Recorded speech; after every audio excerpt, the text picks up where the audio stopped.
culturelle. Vous êtes toujours dans Culture Média en compagnie de l'écrivaine Leïla Slimani. On parle de son livre Regardez-nous danser. C'est le tome 2 de sa trilogie Le Pays des Autres.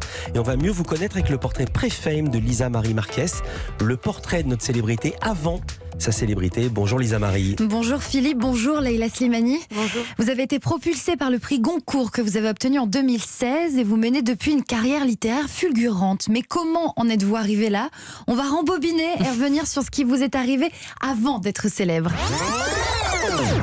Leïla Slimani, vous êtes née à Rabat et c'est au Maroc que vous avez grandi. Vous y vivez une enfance heureuse, paisible. Votre père est banquier, votre mère médecin ORL, l'une des premières femmes médecins passionnée et reconnue pour soigner gratuitement les plus pauvres. Vous grandissez entourée d'amour, vous pouvez parler de tout à vos parents à la maison. Vous êtes aussi une enfant solitaire, vous vous ennuyez, ce qui nourrit votre envie de lecture et d'écriture. D'ailleurs, enfant, vous êtes toujours heureuse de recevoir un livre en cadeau et vous dites que plus tard, vous voulez être payée pour penser. Oui, absolument. C'est bien ça, vous avez inventé le métier d'intellectuel. Vous étudiez au lycée français de Rabat, vous êtes une très bonne élève, très bosseuse. Vous vous initiez au théâtre. Vous avez d'ailleurs le premier rôle dans la pièce de Bertolt Brecht pour le spectacle de fin d'année. Oui, absolument. Alors, comment s'appelait cette pièce? La bonne âme du Szechuan. Voilà. Je viens de m'en souvenir. Ah oui, je vois très bien. Ouais. À l'âge de 17 ans, vous vous rêvez psychiatre, mais votre goût pour les lettres vous oriente vers une prépa littéraire et vous quittez le Maroc, direction Paris. Et à l'arrivée, c'est tout sauf évident. Les premiers temps sont difficiles à Paris, tout vous semble très grand et vous vous sentez très seul. Oui, difficile de se faire des amis dans une ville C'est vrai. comme Paris. Et différente comme dans vos romans? Oui, et puis les gens, en fait, les gens vous invitent pour prendre un café ou quelque chose comme ça, puis ils rentrent chez eux, ils vous disent bon, je vais dîner avec mes parents, puis parfois ils se rendent pas compte que vous êtes très très seul, que vous n'avez pas de famille. Les gens vous accueillent peu chez eux, donc ça m'a étonnée. Moi, venant de la culture marocaine, où on est quand même très hospitalier, on a tendance à inviter beaucoup les gens à la maison, donc je trouvais les gens très froids. Vous intégrez ensuite Sciences Po avec l'ambition de faire de la politique internationale. Mais une fois diplômé, vous n'êtes plus très sûr. Vous vous accordez un peu de temps d'abord pour voyager. Et comme vous êtes fasciné par Stefan Zweig, vous partez quelques mois en Europe de l'Est à la découverte de Prague, Budapest et Vienne. Puis vous rentrez à Paris et vous vous tournez vers des choses plus artistiques en vous inscrivant au cours Florent. Vous vouliez devenir actrice? Oui, je voulais devenir actrice, puis surtout, je voulais m'accorder une pause. Je voulais m'amuser un peu, moi qui avais beaucoup étudié. Mon père venait de mourir, on était dans un moment quand même un peu dramatique. En fait, j'en avais marre de travailler, d'étudier, d'être dans les livres constamment. Je voulais avoir des amis et m'éclater, en fait. Leïla Slimani, vous vous orientez finalement vers le métier de journaliste. Vous vous inscrivez à l'ESCP, une école de commerce, section médias. Vous décrochez un stage à l'Express. Et après cette expérience, vous devenez journaliste pour le magazine Jeune Afrique.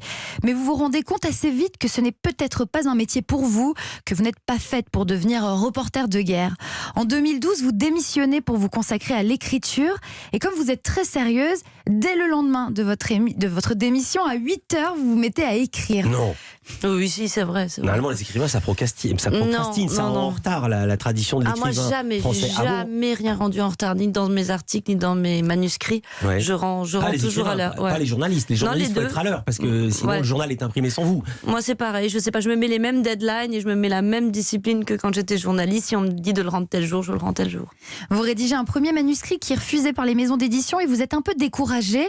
Votre famille voit alors une publicité pour les ateliers d'écriture de la maison d'édition Gallimard et vous offre l'inscription pour votre anniversaire.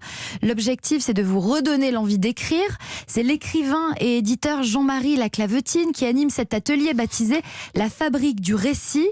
Il vous propose comme exercice d'expliquer pourquoi vous écrivez et je lui ai demandé de nous raconter ce que vous avez écrit justement. Je revois très précisément le jour où Leïla est entrée dans la salle où se tenait l'atelier d'écriture chez Gallimard. Elle a produit un texte extrêmement drôle qui s'appelait « J'écris pour la gloire et les paillettes », où elle se décrivait avec beaucoup d'autodérision et en anticipant sur ce qu'elle serait plus tard quand elle serait devenue un grand écrivain célèbre dans le monde entier. Et elle s'en moquait copieusement et très brillamment.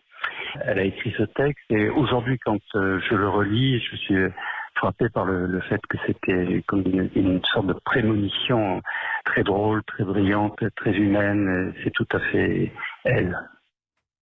Jean-Marie Laclavetine. Et vous l'avez relu le texte? Vous êtes d'accord sur les qualités du texte?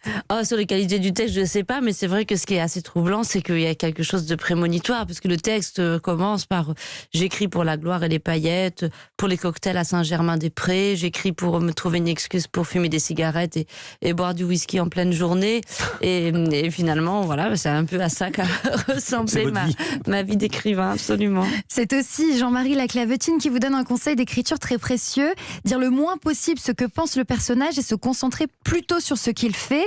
Et c'est ce que vous faites avec Adèle, l'héroïne nymphomane que vous avez en tête depuis l'affaire DSK du Sofitel. Votre style convainc Gallimard de vous publier et en 2014 sort dans Le Jardin de l'Ogre. Votre plume se fait remarquer. 2 ans plus tard, vous confirmez votre talent, Leïla Slimani, avec votre 2e roman Chanson douce. La suite, on la connaît. Et moi, je m'arrête là. Merci beaucoup, Lisa Marie. On va mieux connaître votre portrait préfet dans le 3e tome ou pas? Parce que si le 1er tome parlait des grands-parents, le 2e des parents, le 3e, ça va être vous, si on suit la logique. Oui, je crois que c'est un texte, je suis en train de commencer, donc je suis dans un moment de... Voilà, c'est très très sensible, mais je crois que oui, je crois que c'est un texte qui va montrer ou dévoiler des choses de ma vie, de ma personnalité, peut-être encore plus intime que les autres tomes. On va parler de cinéma, un peu de chansons douces et beaucoup de kung-fu. Olivier Benkemoun arrive, Leïla Slimani est avec nous.